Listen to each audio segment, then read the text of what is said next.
How to share iCloud storage with family. Step 1. Go to Settings, tap your name, then tap Family Sharing.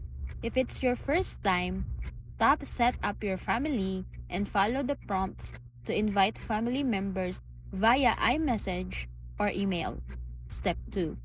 Once family sharing is ready, tap Subscriptions or iCloud Plus. Then, choose Share with Family. Everyone in the group will now have access to the same iCloud storage plan, like 200 gigabytes or 2 terabytes, without seeing each other's private files. Step 3. As the organizer, you can always add or remove members and monitor who's using how much space. Don't worry, files stay private for each person.